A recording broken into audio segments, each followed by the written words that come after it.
The Washington Commanders started their season today with a 21-6 victory over the New York Giants, and it was something similar that they've been doing over the past few years, and that's they've won their third straight game over their divisional nemesis. Also, if you look back over historical standards, this is the 8th win for Washington over their last 10 home appearances, so Northwest Stadium has become a place for them to get the W's. As far as the overall play of today, it was a game that Dan Quinn spoke to us after the game and mentioned as far as the offense leaving some plays out on the field. But nevertheless, this was the better team today. You saw when they had to make plays, they did that. And the funny thing is that the players that contributed the most on this team, outside of Jaden Daniels, of course, were all guys that they brought in either via free agency or as far as who they drafted. This was a collective unit, a collective win today. And overall, again, for Washington to be able to get a win like this within the division before they travel to Green Bay means a lot. We spoke to several players in the locker room, and there was a consensus as far as teamwork and unity as far as getting the W. The physicality of today, did you experience anything differently? Obviously, you're banging every day in practice, but to go up against a team like the Giants in that front that they have, did you see anything different? I would say, not really, because we have a physical D lineman. I got to see those guys every day. We just can't go to the ground. But the defense we faced, they were definitely physical, and I was kind of used to it. Our defense got me ready for it every day during the week at practice. So first game, the weather got a little warm out there. Did you start to feel like you needed that extra breath, or you were good to go? No, I feel like it was great football weather. I was just excited to be out there. Yep. So I'm here with my good friend, Mr. Felix Trammell from Fox Sports Radio. This was one of those wins that we talked about all offseason. We talked about they've got to win that first game against the Giants because it's a divisional game. We saw what happened in Philadelphia with the Cowboys. So for them to be able to win this game and do so not really playing their best game, it was a big win for them. Yeah, it's a good sign that the team is progressing in the right direction. No team hits all cylinders on week one, and Washington certainly didn't, especially on the offensive end. But overall, that is a dominating effort of a division opponent, and you can't start a season off better than that. Yeah, I think if you look at the overall stat line in this game, Jaden Daniels had 238 yards passing, 1 touchdown. He was sacked 3 times. But then you look at Bill Krosky-Merritt, the 10 touches for 83 yards, and obviously had the big run at the end to salt the game.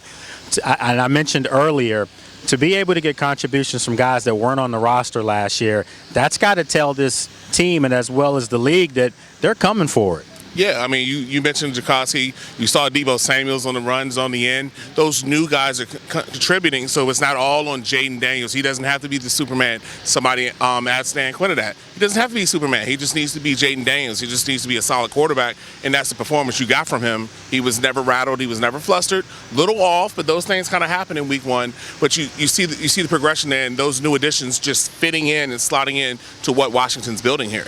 And then I think if you look at some of the younger guys as well, Josh Connolly Jr., he had one bad play where Brian Burns, who goes by a lot of offensive linemen, of course, he went by him. But overall, he had a great game, and this is probably going to be one of the tougher units that he's going to go up against. So you've got to feel really good if you're the Commanders. Absolutely. With Larry Thompson was Larry Thompson. He was everything he was advertised, but that was baptism by fire. I think front 7 of the Giants is probably as good as anybody you're going to see across the NFL. And Josh Connolly held in there. He did what he needed to do. You spoke on him one play, but then you didn't hear his name again. And when you don't hear offensive linemen's names, that means they're doing their job. And Josh Connolly, when they came off the field, every single offensive lineman was coming, hugging him, and congratulating him. So you can see he's part of that family now. Another offensive lineman that I think is not getting a lot of attention that should, and I think he's going to have a Pro Bowl season, and today it started, is Tyler Biadasz at center. He was going up against a monster in Dexter Lawrence, and he pretty much shut Dexter down. Yeah, we didn't hear his name. Dexter Lawrence ended up with 3 total tackles, but you don't remember any impact that he had on the game. You don't remember any pressure in his face, blowing up rushes in the backfield. He was just out there. He was another body, and Tyler Biadasz is so underrated. That was a very understated signing last year by Adam Peters and company, but you see his worth in games like this where he understands the division. He may not be making that blow-up massive play, but he's contributing to the offense, and the offense is rolling along. If you go to the other side of the ball, Felix, you look at Javon Kinlaw and what he was doing. He was wreaking havoc out there, making plays, and it freed up Daron Payne. And Daron Payne looked like Daron Payne from a couple years ago when he was playing for a contract. Well, Daron Payne's playing for a contract this year.